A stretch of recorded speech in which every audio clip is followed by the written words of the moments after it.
American United States, once held as the murder capital of the world. New Orleans always had its underground elements who ran the criminal enterprise in the streets from uptown all the way to the lower ninth ward. Once controlled by the likes of mafia boss Carlos Marcellos and the Gambino family, who controlled gambling, prostitution, extortion, many other illegal trades, and sometimes when things didn't line up, it would result in violence. Murders would be a deadly occurrence in New Orleans streets. Bullet-riddled cars, houses, and businessmen who refused to pay protection would surely meet a deadly end. But that era in the 1940s, when blacks had no control over anything, that was over. Fast forward to 1970. There was no more mafia ruling the streets of New Orleans with an iron fist. Now names such as Sam Scully, Al Broadnack, Fat Tanner, just to name a few, were now in control of the most deadly game in the criminals' enterprise. They were in the drug trade. When it came to holding down your hood and locking your block up, we bring you the 1980 era in the notorious housing projects, the CALLIOPE, aka the home of dope. Also the home of renowned gangsters and drug dealing duo, the Hardy Boys. Brothers Wayne and Paul Hardy grew up in the CALLIOPE projects, but they weren't the only head busters walking through the most deadly court in the uptown area. During this time, there were other names like Meatball, Nap, Dodo, all known for their zero tolerance of their ops anytime they got in their way. Just walking amongst these type of steppers mean you had to be a demon, a warrior, a big stepper yourself, because there was no such thing as weakness when you're trying to lock down your section of the project. And by now we all know, when it came to the Hardy Boys, there's no such thing as weakness.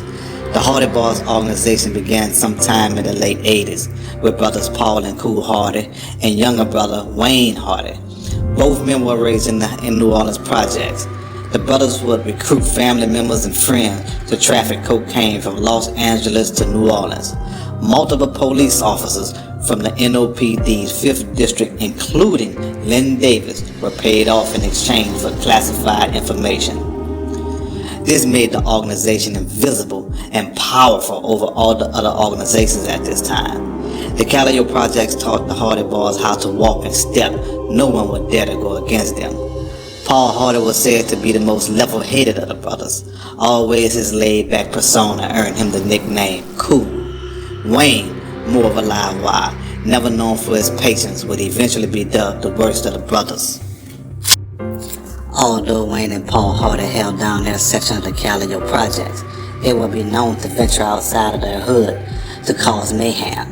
Not only was Wayne and Paul Hardy successful drug dealers earning thousands on top of thousands of dollars from the dope game, they were also hired guns. It must have been something in the water, or the lead paint that was layered on the project walls in the CALLIOPE, because most of the residents were known for violence. No matter how much money they made in the drug game, they were all known for being hired guns. This was no exception when it came down to the Hardy Boys. From 1988 to 1994, the two brothers would rack up a slew of charges ranging from petty robbery to numerous murders. Even on a few occasions, they would recruit their older brother, Lionel Hardy, to join them on their murder sprees. The Hardy Boys were so ruthless they decided to venture downtown into the Ninth Ward, but not just for a visit. They wanted to display their might, their dominance, their control over the floor of the project. But it wouldn't be so easy. There was another gang of killers who ran the floor of the project, and they weren't too happy about the Hardy Boys infringing on their territory. This band of gangsters was ran by the notorious drug dealer and hitman Dan POONIE Bright. Dan POONIE Bright had grew up into the Florida project and refused to let any outsiders come into or take over his territory. So immediately the Hardy Boys and the POONIE gang would have friction. It began with petty disputes, but wasn't long before the Hardy Boys showed their might.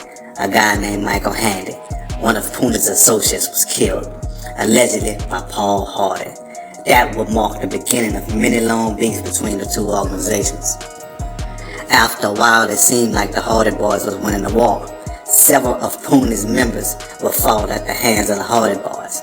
The Hardy Boys seemed to know their every move, every house they would be at, every club they would attend.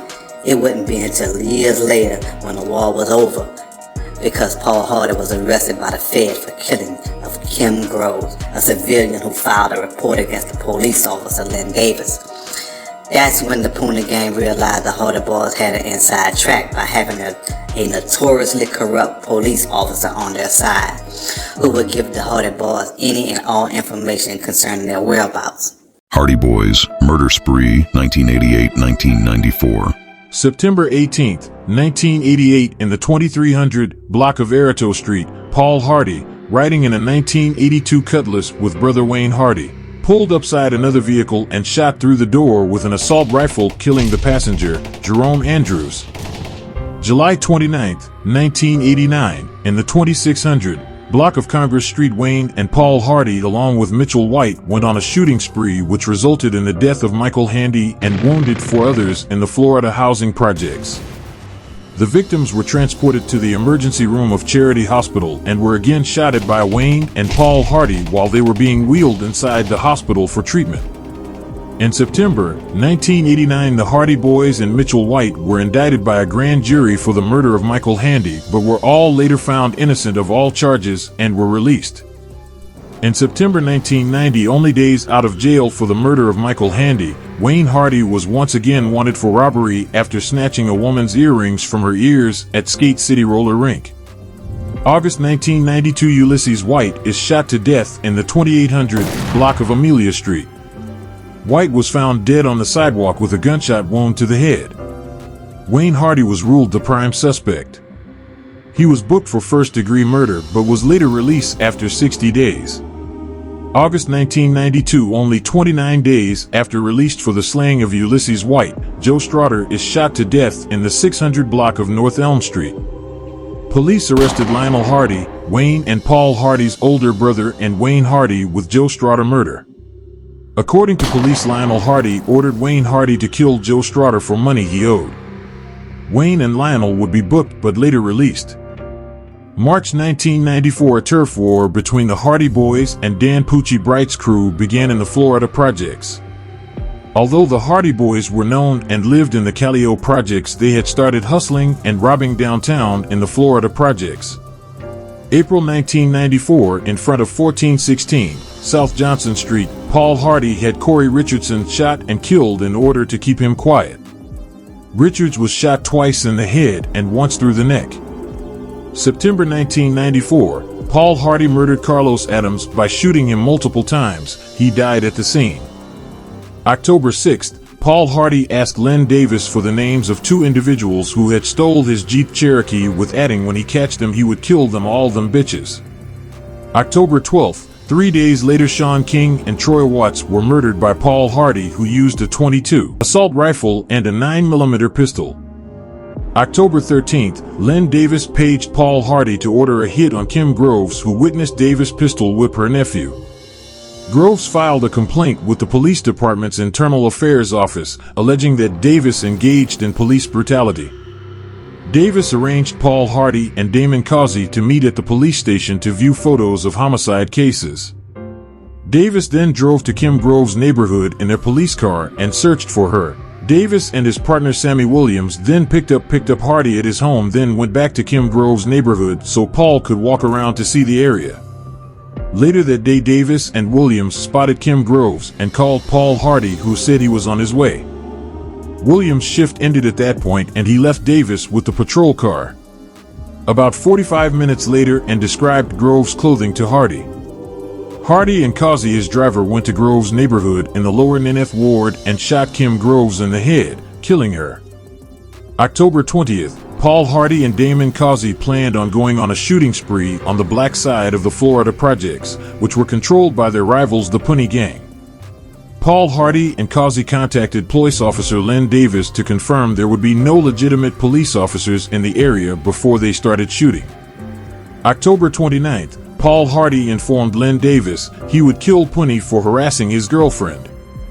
November 7th, Paul Hardy asked Len Davis for the address of the mother and grandmother of Dan Poonie Bright. December 5th, Paul Hardy and Damon Causey are arrested for the murder of Kim Groves. Davis would later be charged with ordering 13 killings of witnesses who filed complaints against him. Wayne Hardy, while his brother was sitting in the feds facing the death penalty for his role in the slaying of Kim Groves, did an interview with Don Dito, a renowned artist and interviewer for a documentary called Urban Warrior. In this interview, you got to see and understand the mind of a killer. Wayne Hardy revealed some of the inner workings of the Hardy Boys organization, showing pictures of his friends from California who was his drug supply, and also giving us a look inside the street life. In one photo, he would be pointing a gun at his girlfriend, saying she knew what time it was if she tried to leave. January 1996, Wayne Hardy and a woman were shot to death in a car on South Carrollton and Tulane Avenue. April 26th, Paul Hardy and Davis death penalty for the killing of Kim Groves.